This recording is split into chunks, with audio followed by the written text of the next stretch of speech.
జనరల్గా అందరికీ తెలిసిన విషయమే. ఇప్పుడు బయట పెట్టినటువంటి లెక్కలు మాత్రం తప్పకుండా తప్పులు తడక.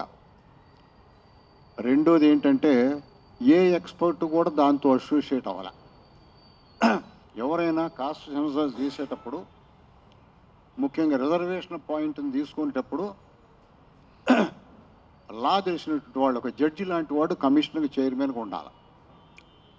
తర్వాత స్టాటిస్టిక్స్ కలెక్ట్ చేసే ఎక్స్పర్ట్స్, అకాడమిషియన్స్ వీళ్ళు ఉండాలి. వాళ్ళు లేకుండా ఏదో డిమాండ్ వచ్చింది కదా అని చెప్పేసి పెట్టడం, ఏదో మేము చేసినాం కదా అని చెప్పి చెయ్యాలి అని చెప్పి చేయడం అయితే జరిగింది. ఎవరైనా నేను కమిషన్ చైర్మన్ని, నేను ఇది చేశాను అని చెప్పి చెప్పడానికి ఎవరు లేరు వాళ్ళకి. సో అదొకటి తప్పు చేసినారు. ముఖ్యంగా పాలిటీషియన్ లాంటి వాడు దీనికి చైర్మన్ ఉండడు. ఉత్తమ్ కుమార్ రెడ్డి ఉండడం అనేది చాలా తప్పు. తెలవకుండా, సబ్జెక్ట్ తెలవకుండా ఉండకూడదు. వాళ్ళకి ఒక పాలిటీషియన్ చైర్మన్గా ఉంటే వాళ్ళ కావాల్సిన డేటా కింద ఆఫీసర్లు ఇస్తారు, అది జరుగుద్ది. అందుకనే పాలిటీషియన్ అసలు ఉండరు. మీరు 13 ఏళ్ల కింద శ్రీకృష్ణ కమిటీని చూసినట్లయితే 53% బీసీలు ఉంటారు అర్బన్ ఏరియాలు కలుపుకొని. ఒకవేళ అర్బన్ ఏరియాని కలపకుండా బీసీలు లెక్కేస్తే రూరల్ ఏరియాల్లో 53% ఉంటారు. 50.7% అర్బన్ ఏరియాల్లో ఉంటారు. అంటే 51%. అర్బన్ ఏరియాల్లో బీసీలు ఎక్కువ ఉండరు. ఎస్సీలు, ఎస్టీలు, బీసీలు రూరల్ కమ్యూనిటీస్, ఇంకా అర్బనైజ్ అవ్వాల. వాళ్ళ పాపులేషన్ అక్కడ తక్కువ ఉంటుంది. వరంగల్లో 56%, యునైటెడ్ డిస్ట్రిక్ట్స్. అలాగే కరీంనగరు, నిజామాబాదు, వరంగల్ జిల్లాలో బీసీలు చాలా ఎక్కువ ఉంటారన్నమాట. సో మొత్తం మీద అయితే 53కి తక్కువ ఆ రోజుల్లో లేరు. బీసీ పాపులేషన్ ఈ 13-14 ఏళ్లలో పెరిగే అవకాశం ఉంది కానీ తరిగే అవకాశం లేదు. అదొకటి తప్పు చేసినారు. మామూలుగా చూసినా కూడా తెలుస్తూ ఉంటుంది. అర్బన్ పాపులేషన్ మొత్తం ఆంధ్రప్రదేశ్లో non reserved communities 22% Srikrishna commissioner ప్రకారంగా. ఇక తెలంగాణకు వస్తే 10.7% ఉంటారు అర్బన్ ఏరియాలో.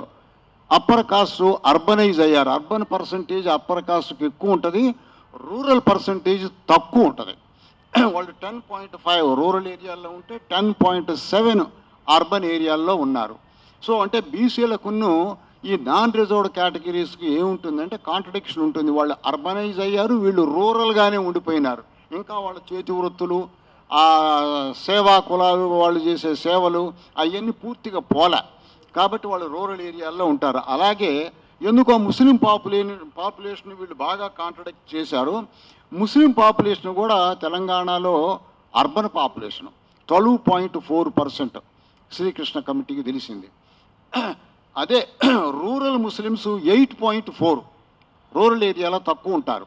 17% ముస్లిం పాపులేషన్ అని, నాన్ రిజర్వ్డ్ కేటగిరీలో ఉండేటువంటి కాస్ట్ అన్నది కూడా 17% అని చెప్పడం మాత్రం తప్పకుండా రాజకీయమైన ఉద్దేశంతో చేయడం జరిగింది. కాబట్టి ఈ యొక్క డేటాకి క్రెడిబిలిటీ లేదు, అన్బిలీవబుల్, అది క్రెడిబిలిటీ లేదు.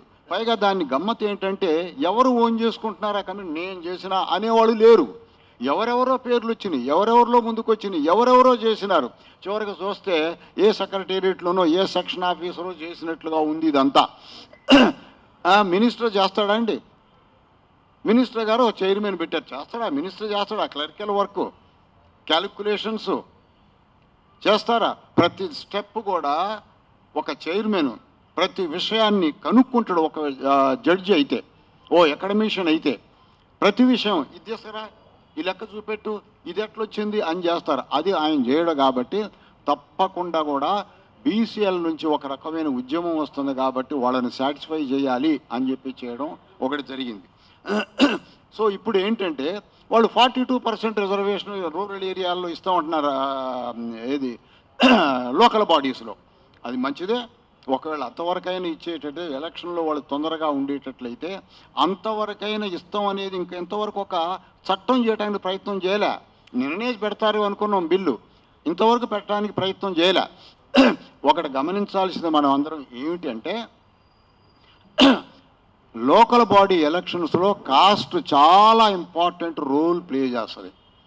రాజ్యాంగం రాసేటప్పుడు రాజ్యాంగ నిర్మాతలు అనుకున్నారు, కేంద్రంలో అయితే ప్రధానమంత్రిని ఎగ్జిక్యూటివ్ హెడ్గా పెడుతున్నాం, రాష్ట్రాలకైతేనేమో చీఫ్ మినిస్టర్ని ఎగ్జిక్యూటివ్ హెడ్గా పెడుతున్నాం, జిల్లాల్లో ఎవరిని పెట్టాలి అని చర్చకు వచ్చినప్పుడు అంబేద్కరు, జవహర్లాల్ నెహ్రూ ఇద్దరూ వ్యతిరేకించారు.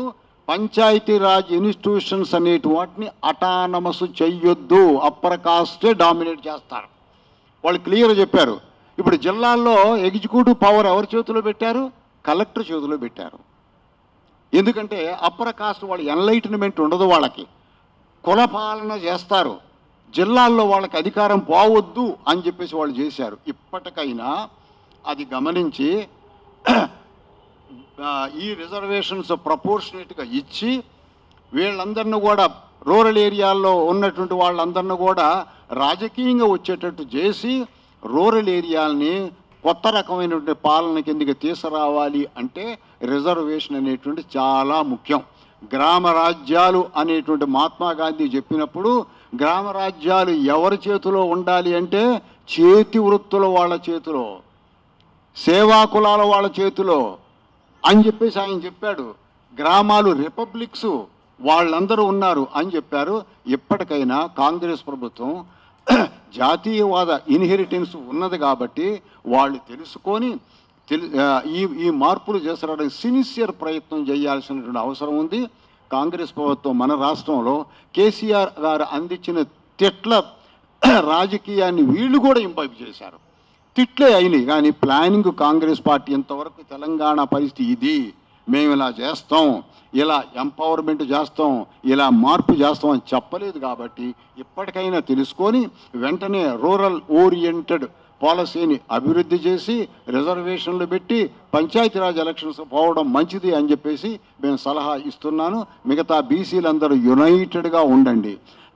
ఖచ్చితంగా ఒక ఉద్యమం వచ్చింది, కాంగ్రెస్ నేషనల్ కాంగ్రెస్ పార్టీ భయపడుతుంది. మనం ఖచ్చితంగా యునైటెడ్గా ఉండి ప్రెషర్ పట్టకొచ్చి మన చేతుల్లోకి రాజ్యాధికారం తీసుకొచ్చేటట్టు ముందుకు పోవాల్సిన అవసరం ఉంది అని చెప్పేసి నేను మీ అందరికి అప్పీల్ చేస్తున్నాను.